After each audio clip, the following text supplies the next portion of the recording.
Hey sis, welcome back. As promised, I'm your girl Marshawn Olaniyo, and I want to talk to you in this short 3-part video series that I created here for you, because in order for you to get from where you are today, not having an extraordinary relationship, to where you want to be, which is be enjoying an extraordinary relationship, we must break down some of the things, some of the barriers that are stopping you.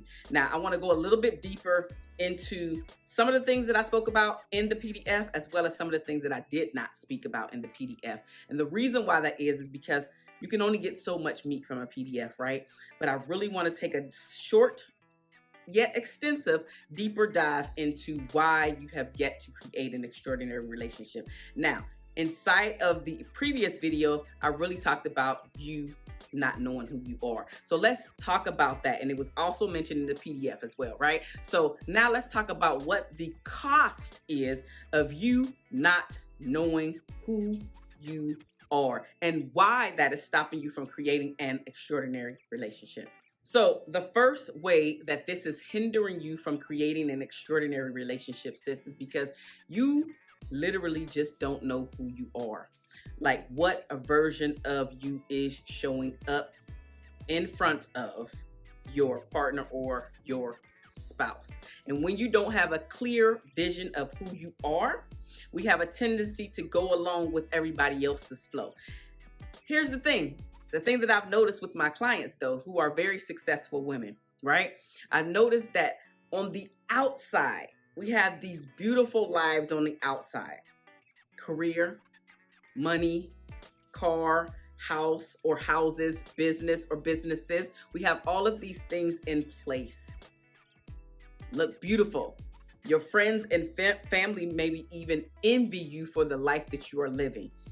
But inside, when the 4 walls are closed, you have no real idea who you are, because there is one piece of the puzzle in your eyes that you are missing. And that piece of the puzzle that you are missing is that extraordinary relationship that you long for. That partner that comes in and sweeps you off your feet, that really understands who you are, that really takes an interest in who you really are deeper than surface level or your physique, right? They really are asking the deeper questions. They're really giving you a chance to answer these deeper questions, and you feel heard, you feel understood, you feel appreciated, and you're lacking that part of it, right? You may even be giving wife attributes, if you will, to your partner or spouse, and you don't feel like you're getting the wife attributes in return. A lot of that has to do with you not knowing who you are. And when you don't know who you are, your self-esteem and confidence takes a hit. When you don't have a clear vision about the type of life that you want, about the type of man that you want, and actually stand firm on that, then we have this identity crisis that's going on internally with ourselves, right? You see? So you have to have a clear vision of who you are. So what version of you is showing up in front of your spouse or your partner? The second problem that I find with my sisters, as far as the cost of you not knowing who you are, is when you don't know who you are, you cannot articulate your wants, your needs, nor your desires to your potential mate. Or if you happen to make it to marriage, they still, like, they love you, they want to be with you, but as far as you knowing the vision that you have for your life, or knowing the vision that you want for your family, or what your needs and desires or even goals are, you are lacking in that area. And I'm not talking about, again, I'm not talking about professional. I'm literally talking about what are your goals, your personal life goals, and your family goals. Like, those things you cannot articulate what they are because you have yet to slow down in your life. Take pen to paper on what you want your vision to be for your life, right? Because the good book actually says, write it down, make it plain, right? You have to have a great idea about what you want your life to look like. You have to know what your needs are. Like, what are your deal breakers? Have you thought about your deal breakers lately and what they are and why they are deal breakers for you? And then also stand on what you have brought to the table. If your mate, if your partner is not up to your standards, then being okay to walk away instead of just going along with the flow because you don't want to start over, right? You've been with him for years. You don't want to start over. Knowing that you are not getting pleased in most areas within the relationship. Now, I say most because research actually shows if you can get 70 to 80% of what you want, then you have a really great relationship. You're not going to get 100% for most people. Most relationships, you are not going to get 100% of what is on your wish list, if you will. However, do you even have a wish list?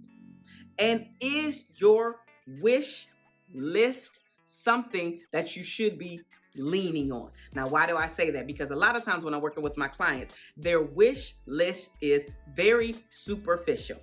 I want you to go deeper about the treatment. I want you to go, like, how is he treating you? A lot of times that's left off of our list. I have a lot of, now I told you that I help Christian women, right? So if you are a Christian, if you are not a Christian, if you are affiliated with some religious or spiritual background, you want to be equally yoked in that area. I am finding and having a ton of clients to come through that are unequally yoked in this area, and they're wondering why they're having so many issues. You have to be equally yoked. You have to ask the right questions. You have to pay attention to the man that he is showing you versus the man that you want him to be. So then when you have really chosen him, when you have said, I do, and you guys are walking down the aisle and now you're really starting your life, that you don't feel like you got buyer's remorse. Meaning, I said, I do. I don't think this is going to work out. And I'm not talking about years later. I'm talking about that night. I'm talking about a week later. Or even you knew that before you said, I do. Like, these are the conversations that I'm having with my clients. It's because they went along with the flow or they went along with the peer pressure of others. Well, the wedding invitations was already sent out, but I knew I shouldn't went down that road. Or maybe this is your story. I talked to my parents and they kept asking me, how come y'all don't have kids yet? But I knew I needed to be married. Maybe that's your story. Maybe your story is a plethora of other things, but again, you not having a clear vision for what you want, listening to all of the things that other people are putting into your head, or even society's pressures that you have on you, because you're not able to stand on your own what you want. This is the cost of you not knowing who you are. Which brings me to point number 3. You're settling and living someone else's dreams versus your own.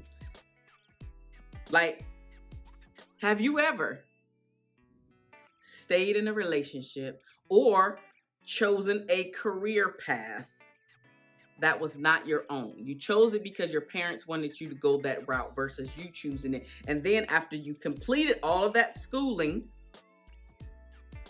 your mama wanted you to be a doctor. You went to school to be a doctor, and now you hate being a doctor. But you don't feel that you can walk away because now you got all this student loan debt on you. You're making the most money that you ever made. You may be making the most money out of your entire family, and you don't want to let all these people down. But again, you're miserable, and you're living someone else's dream. We have to be able to stand on our own 2 feet. And that's how knowing who you are, that's exactly what that means. That's where you're not worried about what other people think about you, what other people are saying about you, how they feel about your decisions in your life, the mate that you decide to choose. See, here's the thing, sis. This is the thing. This is what I want you to understand and take home with you. If you don't get nothing else, get this. before you can create an extraordinary relationship, you must be willing to invest the time, the energy, and the money into one's self. That's you, my love. You must be willing to invest in yourself. You must be willing to sit in solitude and ask yourself the tough questions. You must be willing to pay and or use your company's therapist, go to some therapy sessions to really figure out what is keeping me stuck in this same situation. What is keeping me dating these same men? What is keeping me marrying some of these same men? They are the same guy over and over and over again.